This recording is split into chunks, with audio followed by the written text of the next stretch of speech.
My girlfriend said, "You're too predictable to keep falling in love with." I nodded, packed a small bag, and left before sunrise the next morning. Months later, she accidentally saw vacation photos of me with someone new while sitting alone at the airport waiting for a delayed flight. "You're too predictable to keep falling in love with." I didn't say anything at first. I just sat there, on the edge of the couch we'd picked out together 2 years ago, and let the sentence settle into the room like dust after something's been knocked over. Qley wasn't crying. That was the part that told me everything. She wasn't angry either. She said it the way you'd mention the weather, or that we were out of coffee. Flat. Already decided. I understood it immediately, even if I didn't want to. This wasn't a complaint. Complaints come with hope attached. Please change. Please try harder. Please notice me. This was something else. This was a woman telling me, as gently as she could manage, that I no longer made her feel anything. I didn't argue. I didn't ask her to take it back or soften it. There wasn't a version of this conversation where defending myself would have mattered, because she hadn't accused me of doing anything wrong. She'd accused me of doing everything right, over and over, until it stopped registering as something worth noticing.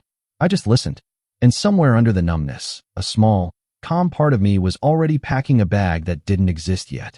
I had no idea then that months later, she'd be sitting alone in an airport, flight delayed, scrolling through her phone with nothing else to do, and that a stranger's vacation photos would undo her in a way I never could have, and never tried to. If you enjoy real stories like this, subscribe, because what happened next changed everything for me. Qley and I had been together 3 years. We had a rhythm. Sunday grocery runs. Thursday dinner at the same Thai place, because we both liked the pad CEW, and neither of us liked deciding where to eat.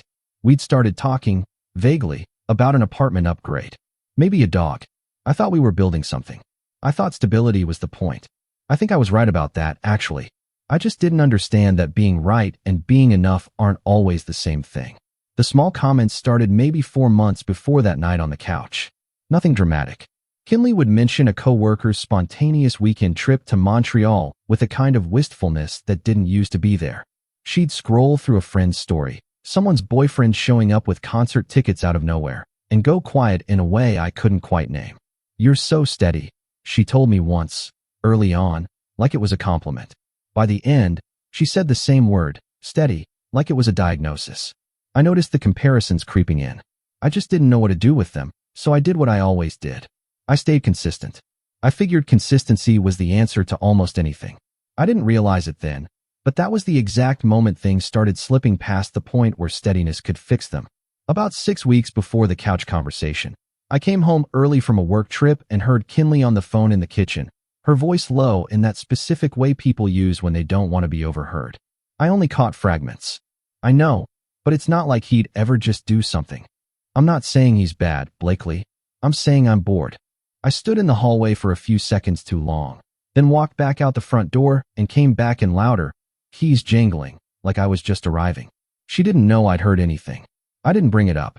I told myself it wasn't my business, that everyone vents to their friends, that it didn't mean anything. It meant something. I just wasn't ready to know what yet. The thing about being the reliable one is that you stop being a person and start being a fixture. I made the same jokes. I cooked the same 3 meals in rotation. Well, because they were good and she'd said so 100 times. I remembered her coffee order, her allergy meds, her mother's birthday. I thought that was love. Qley wanted to feel chosen, urgently and repeatedly, in ways that surprised her. I gave her certainty instead.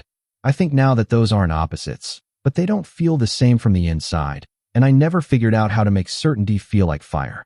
Her best friend, Blakely, didn't help. Blakely was recently single and treated every stable relationship like a cautionary tale, the kind of friend who calls contentment settling, because she's never had to sit still long enough to test the theory. I'd hear Qley repeat phrases that weren't hers originally. "You deserve a love that surprises you." And I'd recognize the cadence even when I couldn't place the source. One night, about 3 weeks before everything ended, Qley and I had a conversation that should have told me how far apart we drifted. We were talking, abstractly, about what made a relationship feel alive. I said something about trust, about knowing someone will be there. She said, almost apologetically, "But that's not the same as feeling alive." I didn't have a response for that. I still don't, really. I think we were just describing 2 different definitions of love and assuming, the whole time, that we were talking about the same thing. The night before I left, neither of us slept. We didn't fight. We just lay there, both awake, both pretending not to be.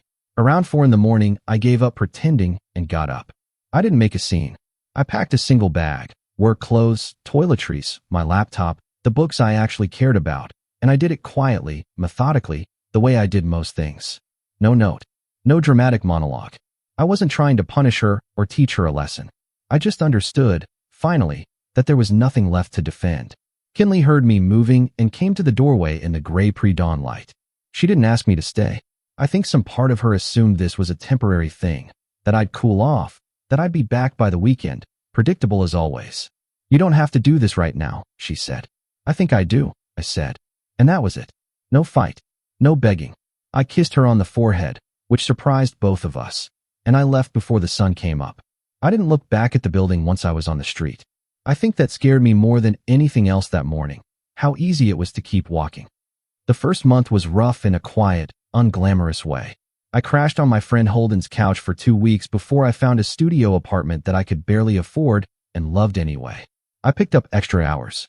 I stopped checking my phone every 10 minutes for a message that wasn't coming, because some animal part of me had decided, before the rest of me caught up, that it wasn't coming. Holden didn't let me wallow, not really. He'd known Qley and me for years, and he was diplomatic about it. But one night over beers he said, "You know, you basically just disappeared on her." And I said, "Yeah." And he said, "Good." And that was the end of that conversation. Work, oddly, was where things started turning first. I'd been coasting in a job that paid fine and asked little of me, which in hindsight was its own kind of predictability. A coworker named Kellen kept pushing me to apply for a role on a new project team. Something with actual stakes, actual visibility. I almost didn't. 6 months earlier, I would have talked myself out of it for being risky. I took it instead. Around the same time, I started talking more with a mentor figure at a networking event, a guy named Zane who ran a small consulting firm and had a habit of asking uncomfortable questions.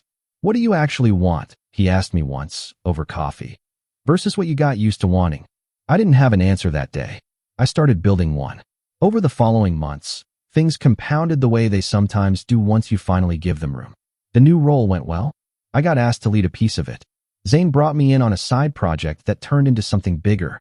My social circle widened, not because I was trying to prove anything to anyone, but because for the first time in years I had energy left over at the end of the day instead of spending all of it on being dependable for someone who'd stopped noticing. I wasn't doing any of it for Qley. That's the part people don't believe when I tell this story, but it's true. I wasn't building a "look how great I'm doing now" narrative. I was just, for the first time in a long time, building something for myself. I met Tegan at a friend's housewarming. Of all places, the kind of party I would have skipped a year earlier because it sounded vaguely effortful. She was refilling a drink in the kitchen when I walked in, and we ended up talking for almost 2 hours about nothing important. Then we kept talking, on and off, for weeks, before either of us called it anything. There was no lightning bolt. I want to be honest about that, because I think the lightning bolt version of this story would be easier to tell and less true. What there was, instead, was a kind of ease. Tegan asked questions and actually waited for the answers. She had her own life, full and specific, and didn't need mine to fill some gap in hers. When I told her, eventually, about Qley, about the couch, the word predictable, the morning I left, she didn't flinch or try to one-up it with sympathy. She just said, "That must have been a strange kind of grief." Quiet. It was. Nobody had named it that before.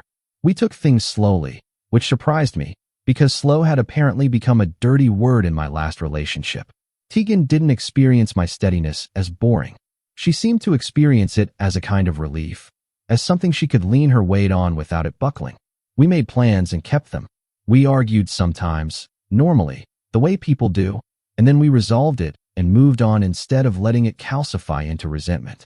Somewhere in there, I realized peace feels entirely different when someone's actually grateful for it. Word travels, even when you're not trying to send it anywhere. A mutual friend, Emery, stayed close with both me and Qley's circle, the kind of person who doesn't pick sides so much as keep a foot in every room. Through Emery, I heard occasionally that Qley had asked about me. Nothing dramatic, just the offhand, "How's he doing?" that people ask about anyone they used to know well. I heard, secondhand, that she dismissed the early updates. "Of course he's fine. He's always fine." That's the whole problem.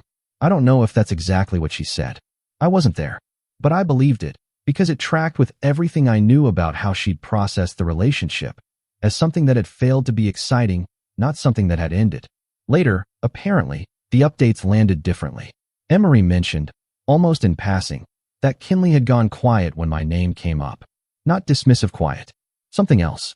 I didn't think about it much. I wasn't keeping score. I had a life that took up most of my attention, finally, in a good way. Qley was at the airport on a Tuesday in early spring, flying out for a work conference, when her flight got delayed. 2 hours, then 3. The kind of delay that turns a terminal into purgatory, bad coffee, a gate agent giving updates nobody believes, rows of people staring at their phones because there's nothing else to do with their hands. She was staring at hers too, scrolling without really seeing anything, when Emery's vacation album loaded into her feed. A long weekend somewhere with good light, string lights over a patio, somebody's dog in half the photos, the specific looseness of a group of people who actually like each other. And then there I was.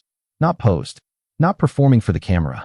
Caught mid-laugh in one photo, leaning against a railing in another, a hand resting easily on the small of someone's back in a third.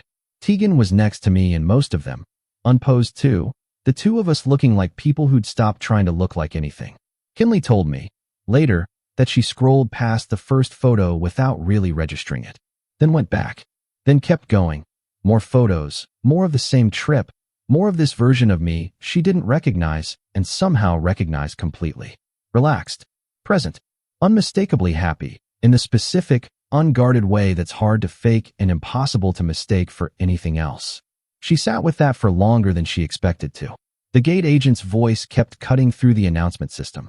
People around her kept shifting in their plastic chairs, sighing, checking the departures board. None of it registered. She told me afterward that the noise of the airport seemed to fade out entirely, replaced by something quieter and much less comfortable, a kind of math she didn't want to be doing. The man she'd called too predictable to keep falling in love with looked, in every single photo, like someone falling in love and being fallen for right back. It wasn't jealousy exactly, she said later. It was recognition. Everything she'd said she wanted, spontaneity, excitement, a love that surprised her, was sitting right there in someone else's photo album, built around the same person she'd let walk out the door before sunrise. The thing that finally broke through, she told me, wasn't that I'd found someone else. It was simpler and worse than that. Someone else had looked at exactly what she'd grown tired of and decided it was worth staying for. She reached out about 3 weeks later. A short message, no preamble, nothing manipulative in it, just an honest few lines saying she'd seen the photos, that she'd been thinking, that she hoped I was doing well, and that she was sorry for how things had ended. I read it twice. I want to say I felt vindicated, or that some old wound finally closed shut with a satisfying click. I didn't really. Mostly I felt calm. The kind of calm that tells you something has actually healed, rather than just gone quiet for a while. I didn't respond right away. Not out of strategy, not to make a point. I just didn't need to anymore. Whatever closure I might have once wanted from her, I'd already built for myself, slowly, in the months of getting up early and taking the new job and learning what it felt like to be wanted instead of merely tolerated. I did write back, eventually, a few days later, something short and kind, wishing her well, nothing more. There wasn't a version of this where I owed her an explanation, and there wasn't a version where I needed to punish her with silence either. Both of those would have meant she still had some claim on my attention. She didn't. The qualities she'd once called predictable, steady, dependable, the kind of love you could set your watch to, turned out not to be the problem after all. They were just waiting for someone who knew what to do with them.